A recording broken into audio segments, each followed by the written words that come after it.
Hey everybody, and welcome to month 2 of our summer block of the month for the Colorful Rhapsody. By now you've got all of your applique pieces fused in place and it's time to start the stitching for the applique.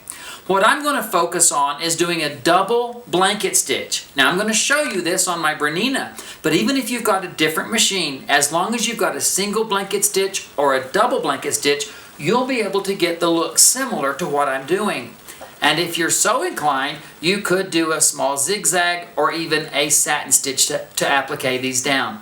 I love the way the thread enhances the edges of the applique, so no matter how you choose to do it, one of those methods will work for you. But we're going to focus on the double blanket stitch, and this is how I do it. Navigate to your machine to where you'll see the icon for the single blanket stitch or the single and the double blanket stitch. This is the single blanket stitch and this is the double blanket stitch. I'm going to select the double blanket stitch and I'm going to change it from a 4.0 down to a 2.0 and a 2.0. You could experiment with a smaller stitch like a 1.8, but the default is not usually set at 2.0, so I go ahead and set that for myself because that's the stitch size that I want. To stitch, you will need an open toe foot, an open toe embroidery foot.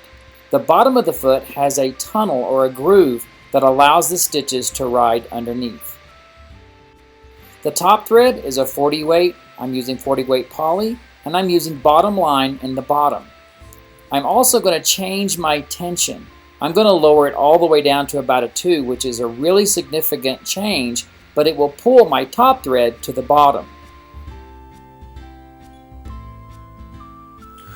I want to spend a minute to let you see the difference between these two stitches.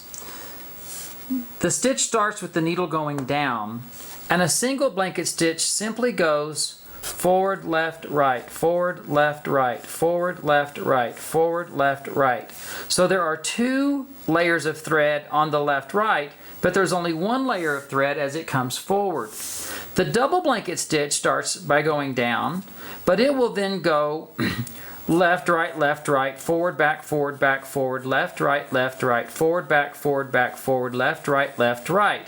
And so you see the number of threads that are building up create a much heavier stitch for the double blanket stitch than it does on the single blanket stitch.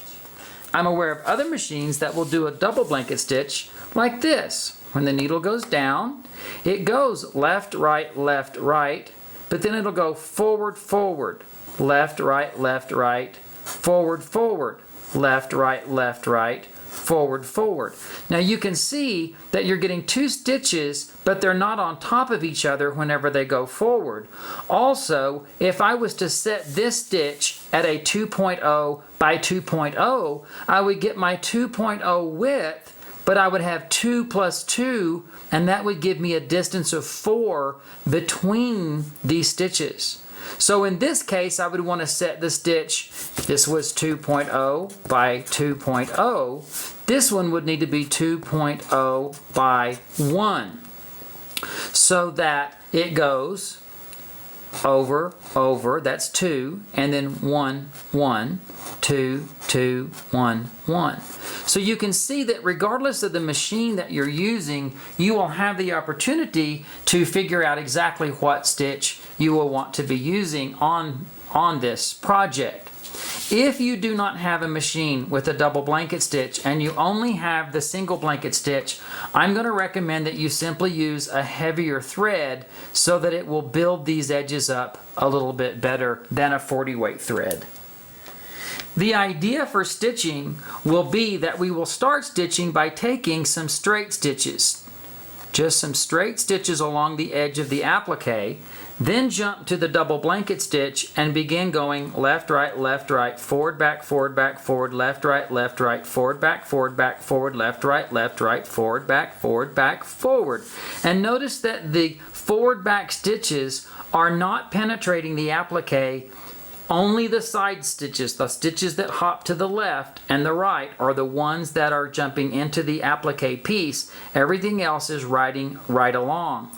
Now, my goal is to stitch around this so that when I come back and I'm going left, right, forward, back, forward, left, right, that my forward and back stitches start covering up my stitches that I started with so that I can finish the piece and it's very securely stitched. Let me show you how I do that on the machine. Use a stabilizer underneath the background fabric. It will help your stitches look great. I use Ricky Tim Stable Stuff. Begin by stitching straight stitches right along the edge of the applique and then switch to your double blanket stitch.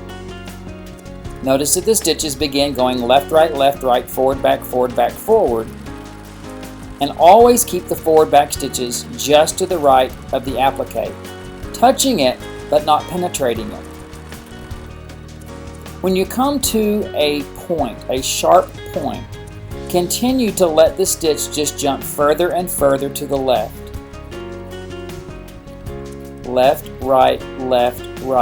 Forward, back, forward. And now I'm going to raise the foot so that I can pivot and my stitch is ready to go left, right, on top of the stitches I just did.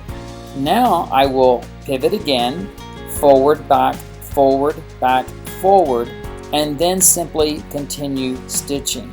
The stitches end up overlapping, but you don't have much fabric there to secure everything, so the stitches really secure that point.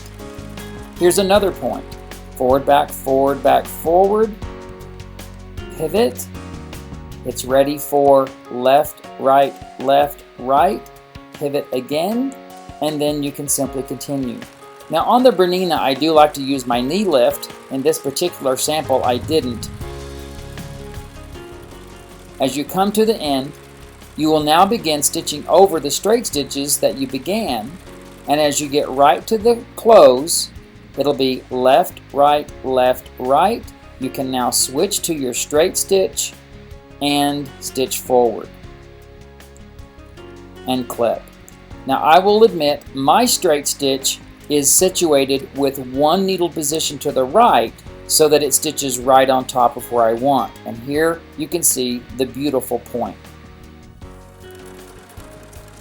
When you're stitching around a tight curve, you always want to pivot when your needle is on the right position. Now you can see I'm using my knee lift because every time I pivot, the foot just goes up and down without me having to move my hand up into the position. So forward, back, left, right, and then you can continue to go. But you'll always pivot when you're outside of the applique, never pivot when you're on. For an inside point, come to the point and go left, right. Go ahead and go forward, back, and then don't go forward, but pivot, reset the stitch so it starts all over, and then it will left, right, and you'll have a beautiful, beautiful corner. Now you can use pattern begin or you can reset your stitch. In either case, you want the stitch to start over at that corner. Now what do I do with that thread tail that's sticking out before I finish? Peel it back and pull it to the back side, and now you don't have a tail. It's completely secured in the back so that when you stitch over the top of it, it secures everything beautifully. Here again, it's going to be left, right, and then forward, back, forward, switch to my straight stitch, and finish with some straight stitches, and then either automatically cut the threads or cut them the normal way. This is what it looks like. It's beautiful on the inside points. The outside curves are beautiful, and the sharp points are also beautiful.